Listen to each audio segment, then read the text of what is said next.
Hai Uzoners, ketemu lagi nih sama gue Faisal di Uzon Tech. Gue lagi nggak di studio Uzon, tapi lagi diajak Xiaomi Indonesia ke Penang, Malaysia buat menjajal smartphone terbarunya nih, Xiaomi 13T yang resmi meluncur secara global.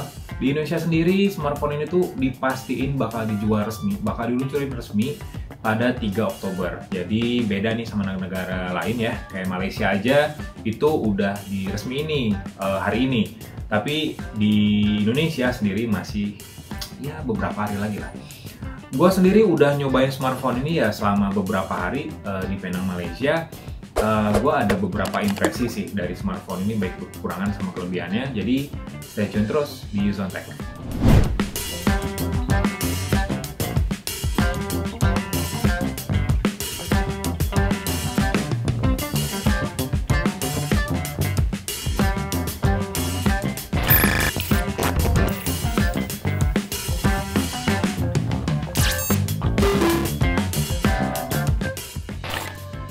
Smartphone ini di Eropa itu harganya memang lebih tinggi ya.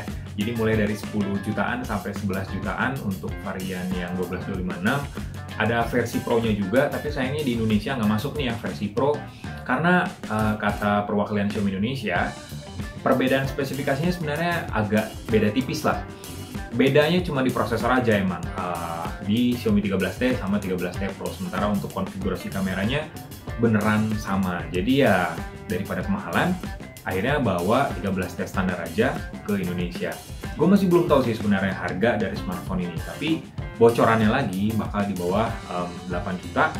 Kalau ngelihat dari sebelumnya, Xiaomi 12T itu harganya 6,5 juta. Di Malaysia sendiri harganya 6,6 juta untuk varian 12/256GB, sama 5,9 juta untuk varian 8/256GB. Ya mungkin di kisaran segitu lah ya harga Xiaomi 13T pas launching di Indonesia.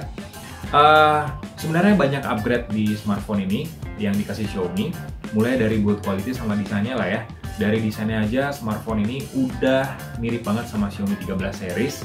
Ya, obat kecewa lah. Xiaomi 13 series kan nggak masuk ke Indonesia ya. Banyak ditungguin juga sama Mi fans.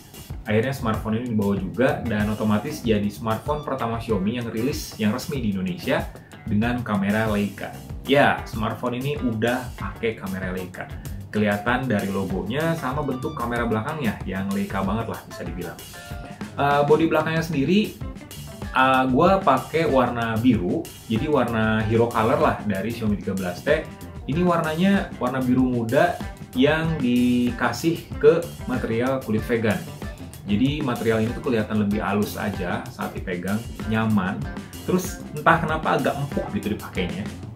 Jadi emang agak tebal nih material kulit vegannya ya, agak beda lah dengan seri smartphone lain yang pakai material yang sama. Terus dua warna lainnya itu black sama green. Itu terbuat dari kaca, tapi agak glossy. Jadi gampang banget kotor kena jejak sidik jari. Kalau menurut gue sih lebih pilih ini ya, tapi kalau buat elegan, jujur warna hitam lebih menarik sebenarnya. Build quality-nya lebih bagus daripada generasi sebelumnya, karena smartphone ini udah mengantongi rating IP68, jadi tahan air atau bisa diajak nyelam lah, atau kecemplung lah sedalam 1,5 meter di durasi 30 menit, tapi air tawar ya, bukan air laut. Terus juga tahan debu, jadi ya lebih worry free aja pas pakai smartphone ini kemanapun. Di bagian layar, Xiaomi 13T sebenarnya peningkatannya minimalis sih. Dari ukuran layar masih sama, panelnya AMOLED 6,67 inci, resolusinya 2700an pixel, jadi masih di atas Full HD+, jadi lebih bagus nih resolusinya. Masih ada HDR10+, ada juga Dolby Vision. Refresh rate-nya yang beda sekarang, jadi up to 144Hz, dan kita bisa milih aplikasi mana aja yang bisa berjalan di refresh rate yang tinggi. Lumayan mantep nih kayak smartphone gaming. Udah ngedukung juga yang display fingerprint, ada juga fitur kayak heart rate di sini, entah presisi atau enggak, yang jelas ya lumayan lah sebagai fitur gimmick ya. Nah, untuk spesifikasinya jadi upgrade lagi dari generasi sebelumnya. Kalau 12 itu kan pakai 8100 Ultra. Nah, sekarang pakai 8200 Ultra dari MediaTek. Jadi ini adalah prosesor salah satunya ya, prosesor high-end yang cukup ngebut karena di performance core-nya itu punya clock speed sampai 3,1 GHz. Ditambah lagi sama RAM LPDDR5 12GB, terus juga memori penyimpanan UFS 3.1 256GB. cuman sayangnya nggak bisa ditambah pakai slot micro SD.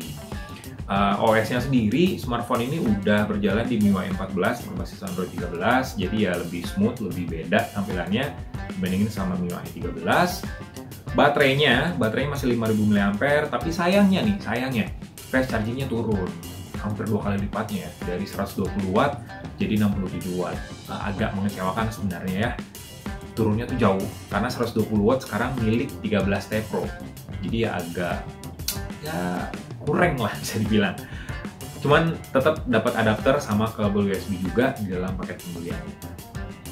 Kamera sebenarnya yang jadi fitur utama dari smartphone ini, karena untuk pertama kalinya T-Series pakai kamera Leica, dan ini jadi kamera Leica pertama setelah Leica tuh pisah sama Huawei terus gabung sama Xiaomi. Jadi ini produk Xiaomi pertama di Indonesia yang pakai kamera Leica. Ada 3 kamera belakang, tiga-tiganya udah dituning sama Leica. Jadi kamera utamanya 50 megapiksel yang didukung sama OIS. Terus juga udah dituning sama Leica, nggak cuma by software tapi beneran hardware juga. Jadi kamera utama dari Xiaomi 13T ini pakai 7P Aspherical lens. Jadi Leica Summicron lens juga lah bisa dibilang. Kalian tahu ya kalau misalnya kamera Leica tuh udah pasti tuh ada Summilux, ada Summicron lens. Nah ini nih, dia pakai Summicron lens. Jadi ada 7 lapisan lensa di smartphone ini untuk meningkatkan kualitas gambarnya, baik itu dari filter infrared untuk mengurangi efek glare, efek kayak bias cahaya, sampai meningkatkan detailnya ada di smartphone ini, di lensa utamanya. Terus juga ada kamera telefoto 50 megapiksel dengan kemampuan 2 kali optical zoom, sama kamera ultrawide 12 megapiksel. Nah, ada 2 opsi warna lah bisa dibilang dari Xiaomi 13T. Ini warnanya khas Leica banget, Leica Vibrant sama Leica Authentic. Kalau Leica Vibrant itu lebih vivid warnanya, lebih jelas, detailnya juga lebih bagus. Kalau Authentic itu lebih ke kayak old school, jadi warnanya itu kayak warna sinematik bisa dibilang ya. Tapi gue entah kenapa kalau untuk street fotografi emang bagusnya di Leica Authentic. Tapi kalau untuk motret-motret detail itu bagusnya pakai Leica Vibrant. Ada banyak filter khas Leica juga di sini yang bisa kalian aplikasikan. Pastinya juga ada watermark khas Leica, bisa ditempel, bisa dilepas juga. Dan untuk kamera depannya itu 20 megapiksel. Nah, untuk perekaman videonya bisa 4K di 30 fps atau Full HD di 60 fps. Nah, bedanya di 13T Pro itu kan pakai Dimensity 9200 Ultra ya. Jadi dengan chipset yang lebih kencang, kemampuan perekamannya juga lebih bagus, 4K 60 fps dan 8K di 24 fps. Gitu aja sih impresi gue dari smartphone ini. Secara overall gue udah ngetes kameranya juga, ya lumayan bagus, bukan lumayan ya, bagus.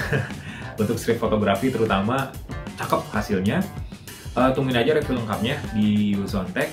Yang penting kalian jangan lupa buat subscribe di Uzon Tech, nyalain loncengnya, like video ini, kasih komen dan share jangan lupa. Bye.